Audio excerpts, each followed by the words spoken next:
Hello and welcome to News Now. I am Omobolanle Adeshui. The Advertising Regulatory Council of Nigeria says it has lodged a suit against Meta Platforms Incorporated, owners of Facebook, Instagram and WhatsApp platforms, and its agent 83 Resources Limited at the Federal High Court, Abuja Judicial Division.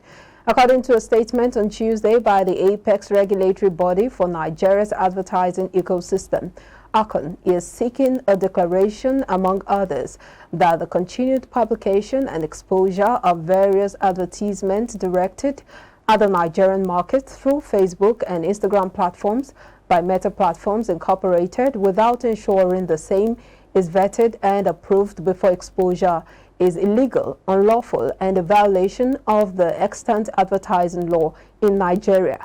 ARCON stated that Meta Platforms Incorporated's continued exposure of unvetted adverts had also led to loss of revenue to the federal government. ARCON is seeking 30 billion naira in sanction for the violation of the advertising laws and for loss of revenue as a result of Meta Incorporated's continued exposure of unapproved adverts on its platforms. The federal government on Tuesday presents a certificate of registration to the Congress of Nigerian University Academics and a separate body of academic unions. This was revealed in an invitation sent to reporters on Tuesday by the Deputy Director of Press and Public Relations, Federal Ministry of Labor and Employment, Oshundun Olajide. The invitation stated that Minister of Labor and Employment, Chris Ngige, will do the presentation at the Honorable Minister Conference Room, Federal Secretariat, Abuja. CONWA, a separate body of academic unions with a presence in a few federal universities, is led by its national coordinator, Niyi Sumonu, a lecturer at the Obafemi Awolowo University, OAU, Ile-Ife. Despite a ruling by the National Industrial Court on September 21, 2022, ordering the university to return to work, the university lecturers have remained adamant. Last week, ASU, through its lawyers, filed an appeal against the court ruling. Action Aid Nigeria, in collaboration with the Independent National Electoral Commission, INEC, has brought all the major stakeholders together to deliberate on how to continue to give Nigerians a hitch-free electioneering process in the forthcoming election. The meeting held on Tuesday in Lagos and was well attended by major stakeholders who participated in discussing issues around election logistics and safeguarding election materials, transportation, personnel deployment, and security, among other important issues. INEC Chairman Mahmoud Yakubu said the Commission will continue to build on its successes and fine-tune wrong turns made. Given his welcome speech, INEC's resident electoral commissioner said Lagos will be given special consideration because of its cosmopolitan nature. Some of you here may recall that in 2018, the Commission organized a similar meeting with critical stakeholders. The aim of the meeting in 2018 was to review the perennial challenges associated with electoral logistics and how to address them. Since then, efforts have been made to improve the delivery of logistics, in particular, and election administration in general. The Commission is determined to build on the successes recorded in the recent off-cycle elections in Ekiti and Osun states to improve the delivery of election materials and the early commencement of polls. In the light of this previous credible outing, I implore the Commission to give special consideration to Lagos State in view of its cosmopolitan nature and its ambition of rural and riverine terrains.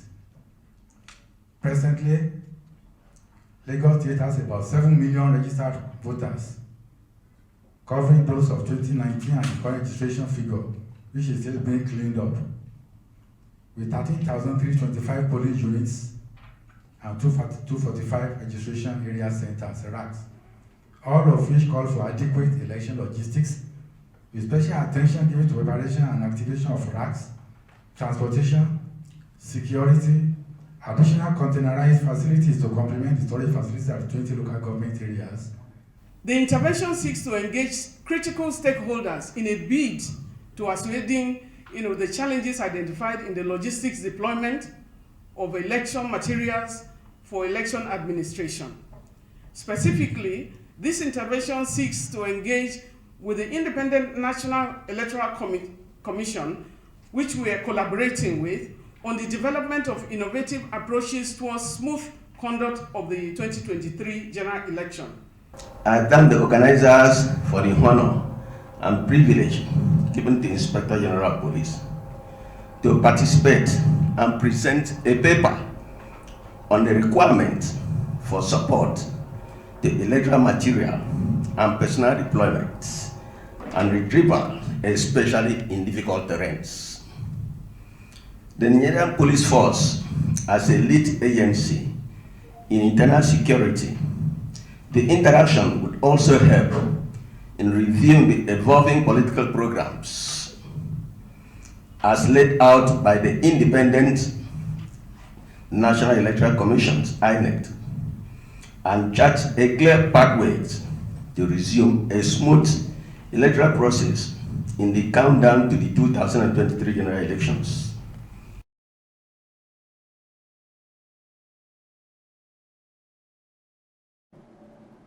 And with less than 6 months until the 2023 elections, Governor Babajide Sanwo-Olu of Lagos State has announced an increase in salary for the civil servants in the state. Addressing a large crowd of workers at the Alausa office of the head of service in Ikeja, the governor stated that the surprise announcement was coming at a time that the country, and more importantly Lagos, was preparing for the 2023 general elections.